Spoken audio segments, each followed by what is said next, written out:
ada dissenting opinion 3 hakim MK ya, yaitu ada keberpihakan PJ kepala daerah, kemudian ada serangan bansos dan lain-lain.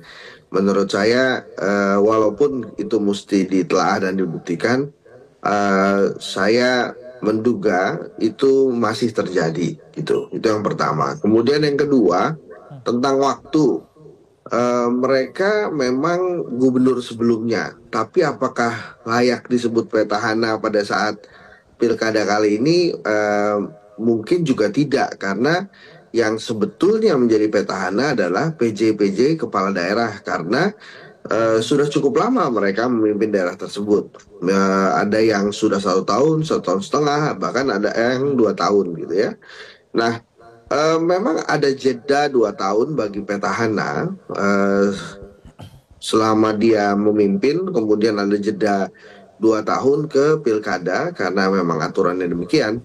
Nah, maka memang agak kesulitan beberapa petahana untuk menghimpun kekuatan lagi gitu ya, sehingga kalau menurut saya, justru petahananya adalah PJ-PJ kepala daerah itu, bukan nama-nama yang tadi sempat disebutkan, karena memang ada waktu 2 tahun itu cukup lama juga mereka Hmm. untuk bisa menghimpun kekuatan. Nah, kemudian lagi ada beberapa kepala daerah yang disebut oleh Metro TV petahana itu tidak lagi bersama dengan pasangannya pada saat dia menjadi petahana.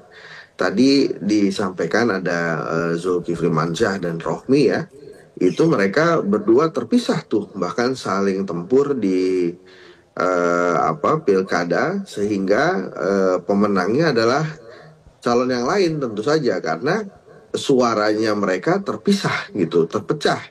Sementara suara orang yang baru muncul ini, Pak Iqbal, lalu Iqbal itu dia sendiri sebagai orang baru dan kemudian didukung oleh Kim Plus juga. Nah, faktor Kim Plus ini memang faktor yang luar biasa menurut saya, karena pengalaman mereka menang dalam Pilpres itu nampaknya strateginya digunakan lagi untuk memenangkan para calon-calon kepala daerah mereka saat pilkada kemarin. Gitu kira-kira. Hmm. Bang Hensat, tapi bukankah kalau petahana seharusnya bisa memainkan peran lebih aktif karena mereka sudah lebih menguasai lokasi dan juga sudah memiliki alat politik yang lebih memadai dibandingkan dengan lawannya? Iya, tapi waktu 2 tahun tidak menjabat itu juga memberikan waktu buat lawannya untuk juga masuk dan mempelajari situasi lingkungan di daerah itu. Dan tentu saja faktor Prabowo itu, faktor Kim Plus itu tidak bisa di apa namanya, tidak bisa dikesampingkan. Maka eh, saya saat ini menduga apa yang disampaikan oleh para hakim MK di dissenting opinion waktu sengketa pilpres itu mungkin saja terjadi lagi. Dua diantaranya kan memang keberpihakan PJ kepala daerah dan kemudian Mhm. serangan bansos gitu ya. Bahkan di dissenting opinion hakim MK itu mereka meminta ada beberapa daerah yang diulang. Nah, misalnya contoh ya, gabungan antara gubernur terdahulu dengan Kimples, misalnya terjadi di Sumatera Barat, Buya Mahyaldi dan Vasco ya, itu mereka menang bisa sampai 70-an% gitu. Itu yang luar biasa juga. Jadi memang beberapa hal terjadi dan tidak terduga. Apa yang terjadi di Banten misalnya, ada anomali, Airin menang terus di survei, kemudian hasil pada saat pilkada versi hitung cepat itu dia kalah. Itu kan juga hal-hal yang memang mesti ditelaah dan masih jadi misteri. Kalau dari disertasi saya tentang momentum politik, memang modal sosial ya, termasuk dekat dengan kekuasaan, itu sangat erat hubungannya dengan kemenangan para calon-calon pilkada yang kemarin bertarung. Maksud saya dengan momentum politik dan modal sosial, karena mereka memiliki modal sosial yang luar biasa, dekat Mhm. dengan kekuasaan, maka secara tidak langsung kemudian momentum politik itu digunakan untuk kemenangan mereka. Nah, Oke. fenomena momentum politik dan modal sosial inilah yang banyak terjadi sebetulnya di beberapa pilkada kemarin yang telah kita lakukan. Mhm. Ya Bang, walaupun memang faktor dari Kimplos ini sangat besar ya, tapi juga ada fakta lain. Karena selain memang bisa menumbangkan petahana, tapi ternyata juga ada 2 daerah yang kota kosongnya menang di Bangka Belitung dan juga di Kabupaten Bangka. Apakah ini juga mengindikasikan bahwa sudah hilangnya kepercayaan publik?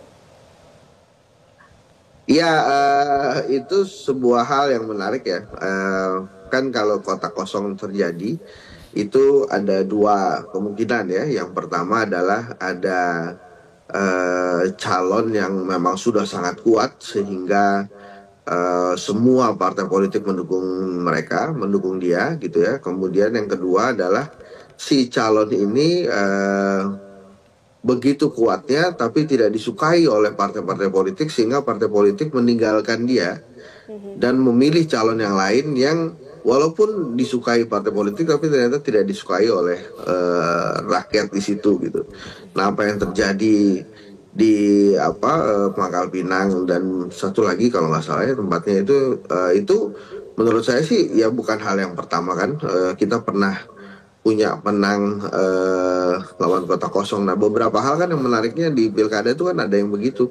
Ada yang cuma dapat belasan persen, tapi karena lawannya didiskualifikasi akhirnya tetap menang kayak gitu-gitu. Jadi beberapa hal yang seru sebetulnya kemarin di pilkada itu, tapi menurut saya banyak evaluasi yang harus kita lakukan ya. Yang pertama misalnya jangan lagi ada pilkada di tahun yang sama atau berdekatan Oke. waktunya dengan pelaksanaan pilpres karena beberapa calon merasa euforia dengan atau bersama dengan kekuasaan itu menjadi penting, maka calon-calon lain enggan untuk maju. Nah, kemudian misalnya yang kedua ya, selain pilkada yang jangan berdekatan, juga menurut saya yang paling penting adalah sosialisasinya juga harus lebih Mhm. banyak, harus lebih lama. Nah, ini kan yang terjadi karena sangat dekat waktunya dengan Pilpres, bukan saja euforia ketakutan ya partai politik untuk mendukung seseorang yang harus sama dengan penguasa, itu adalah election fatigue ya kita nyebutnya. Jadi ada faktor kelelahan bagi rakyat Indonesia untuk kemudian datang ke TPS dan memilih. Ini dibuktikan dengan beberapa provinsi yang memang tingkat partisipasinya rendah ya.